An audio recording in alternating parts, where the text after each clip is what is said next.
Afternoon, everyone. We're 4 days away from face-off in Philadelphia. After that, the Penguins go on up to New York, come back for a home opener, and then it's off to Winnipeg and Ottawa, at least for some of us. Looking forward to the hockey season as it's coming up in a hurry. It's amazing how we've gone from just a few days ago talking about lawyers and HRRs and MOUs and everything else to, wow, instant training camp. But it's been neat. It's been fun. It's been almost jarring in some ways. You look at the changes that have been made on the power play. James Neal going to the left point, discussing who might be on the second line with Evgeny Malkin and Neal for regular shifts. Looking at the dynamic between Marc-Andre Fleury and Thomas Vokoun. It's exciting.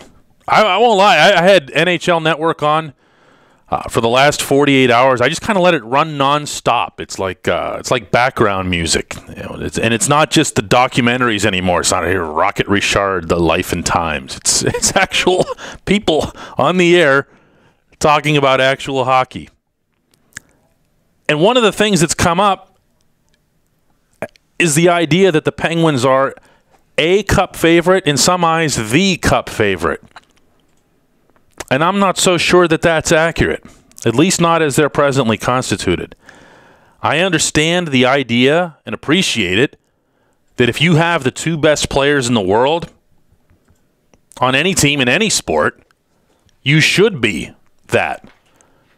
But let's not forget, when you go back to Philadelphia last spring, for all the grief that we gave Crosby and even more so to Malkin, the forwards scored. There were plenty of goals. There were plenty enough to beat the Flyers. They weren't the problem. The blue line was. The goaltending was.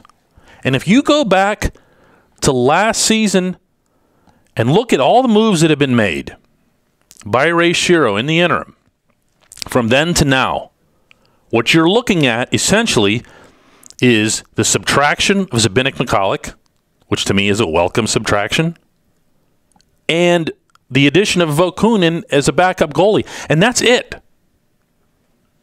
The defense really hasn't changed. What you're basically counting on here is that the same group of guys who struggled. And when you talk about the penalty killing, it's not just the penalty killing that did them in Philadelphia. They weren't any good at even strength either.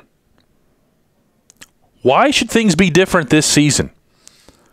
Dan Bilesman was talking to us a couple days ago up at Consol, and he said he used the term shutdown pairing to describe Brooks Orpik and Paul Martin. I'm sorry, I can't put Paul Martin in the same sentence as shut down anything.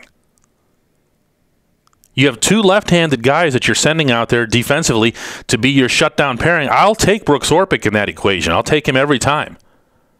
Not Paul Martin. That's crossing your fingers. That's hoping. And it's hoping for a lot. Chris Letang is probably going to end up... he's been playing with Simon Desprez in camp. I don't think that's going to hold up. I think you're going to see Desprez either get sent back because he can clear waivers. But he'll end up playing with Matt Niskanen, who's a right-handed guy who's comfortable playing on his offside. I don't know what to make of that pairing either. Niskanen is a good, solid guy. I don't know that he's the stay-at-home type that you need to have with Letang to let Letang do basically whatever he wants, which is when he's at his best. And your third pairing is Derek Engelland and Ben Lovejoy. I like both of these guys individually. I don't know that this is the third pairing of a Stanley Cup champion. People talk about all the depth that the Penguins have defensively. You have Robert Bortuzzo, you got Brian Straight. I mentioned Desprez. They have other guys, prospects, Joe Morrow, Brian Dumoulin. They're not that loaded. We're talking more about quantity than we are about quality. And yet when you hear people talk about potential trades, what do they want to do? Everyone says the same thing. Trade such and such defenseman to get a winger for Gino. Well, that's because it sounds fun.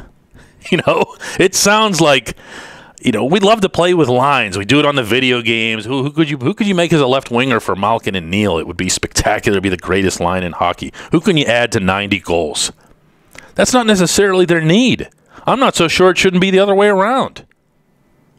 When I'm looking at the Penguins' current roster, when I look at what their needs will probably be as they get closer to the trading deadline, I'm going to want to see them go out and get themselves a home run hitting defenseman.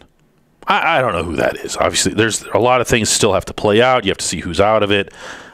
You'd want a salary pickup kind of guy more than you would somebody that you'd have to give up real players or prospects for. But it has to be a defenseman. It might have to be 2 defensemen. Because you can't have these prospects come up here in a 48-game season and say, go get them, kids. Let's see what you got. There's no time for it. You can't presume even making the playoffs if you have a significant injury or two. You can't risk it. This team is going to need, I think, a significant defenseman, possibly 2 of them added, in order to become a cup contender. I think that the forwards, there's enough there. You have 2 strong lines. You have what I think is now going to be a solid third line, anchored by Brandon Sutter, who's happy to be a third-line center, unlike Jordan Staal. You've got a decent enough fourth line. Tanner Glass comes from Winnipeg, brings you some physicality. You have different aspects that are to the team that are healthy, such as the fighting aspect. They have okay size. If they keep Eric Tangradi, they're obviously a little bit bigger of a team. But if you can't prevent goals in the playoffs, you don't win. You just don't win. You can go back through the history of hockey, whether it was in the go-go 80s or in the 90s when the Devils shut the whole game down and made it all defensive. That part of it doesn't change. Defense wins. The Penguins had all kinds of firepower in the early 90s. But when you look back in the 92 series against Chicago, they won one of those games 1-0. That team used to boast about how it could win the games any way you wanted to. I don't think this team can. They could to an extent in 2009 when they won it all. They were more solid defensively. That's been the difference. That's been the difference since that team that had Hal Gill, that had Rob Scuderi, that had the piece. They had guys that could take care of the back line. This team right now doesn't have that. It doesn't have enough of that. And it's going to need to find it. I think it's going to need to find it from the outside. When they do that, that's when we start talking cup.